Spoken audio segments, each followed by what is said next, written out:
বাঙালিতে বীরের জাতি, লড়াই করেছে, মুক্তিযুদ্ধ করেছে, কিন্তু এত বড় ঘটনা মধ্যপ্রাচ্যে ইরানের উপরে যা ঘটলো, তার উপরে বাংলাদেশে আমি তো সেই প্রতিবাদ দেখলাম না।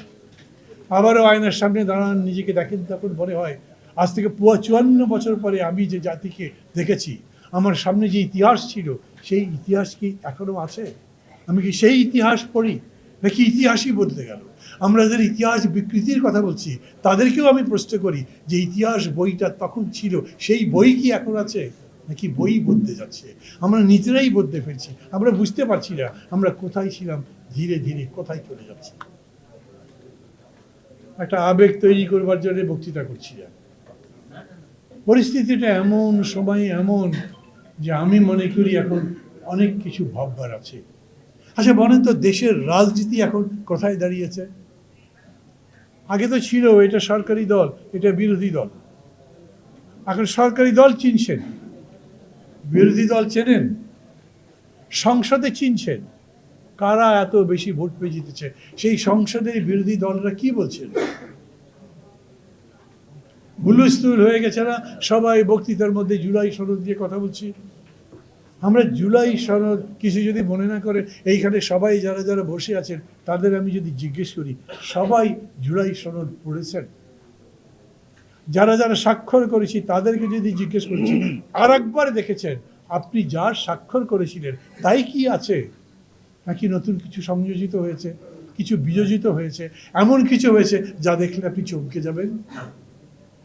যখন আলোচনা হয় ওই ফরেন অ্যাফেয়ার্স রিলেশনস কমিটি, তখন সবার মধ্যে একটা বক্তব্য ছিল, এই যে আমরা এত কিছু সংস্কারের প্রস্তাব দিচ্ছি, দেশটাকে বদলাবার কথা বলছি, সেই বদলাবার কাজটা শেষে করবে কে?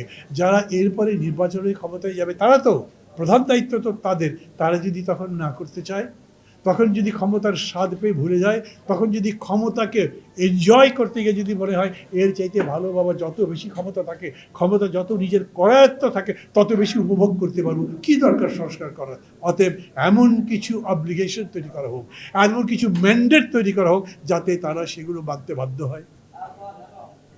অনেকে এখন মনে নাই, অনেকে এগুলো ভুলে গেছি আমরা।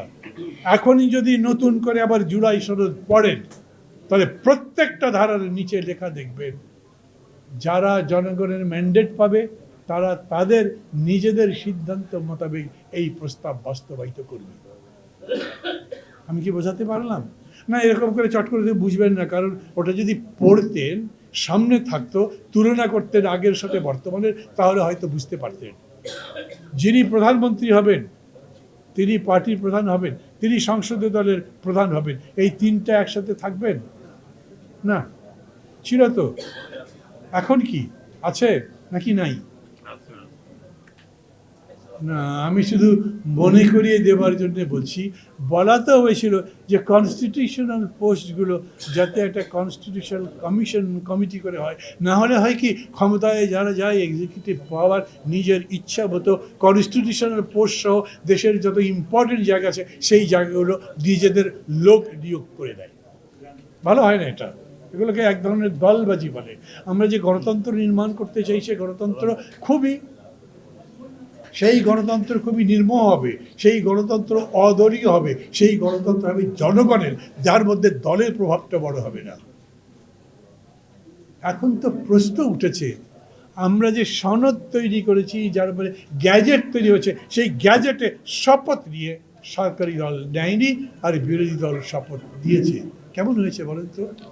কোনটা ঠিক? আর কেমন বিরোধী দল? ওরা বলল না আমরা সংসদের শপথ নেব না, কিন্তু আধা ঘন্টা পরে তারা আবার শপথ নিল। সেই শপথ তখন প্রথম না বলল কেন, পরে আবার নিল কেন, কোনোটারই ব্যাখ্যা জানি না। খুবই কি ম্যাচিওর মনে হয়? আমরা তো প্রশংসায় পঞ্চমুখ হয়ে গেছি না, এত ভালো, এই করেছে, সেই করেছে। কিন্তু আমি যদি বলি, সমস্তটার সময় যখন রাজপথে কেউ বেরোয়নি, তখন আমরা ছিলাম, আমি, এই স্বপন, এই হাসনাত কাইয়ুম, এই প্রধান, যারা যারা আছে, বিশেষ করে গণতন্ত্র মঞ্চ, প্রাণপণ লড়াই করেছি। কিন্তু যখন জিতেছি, তখন টেলিভিশনে তো আমরা নাই, তখন পত্রিকায় তো আমরা নাই, তখন সামনে যারা এলো তারা আমাদের সামনে ছিল না, আন্দোলনের মাঠে আমাদের পেছনে ছিল। এটাই সত্যি।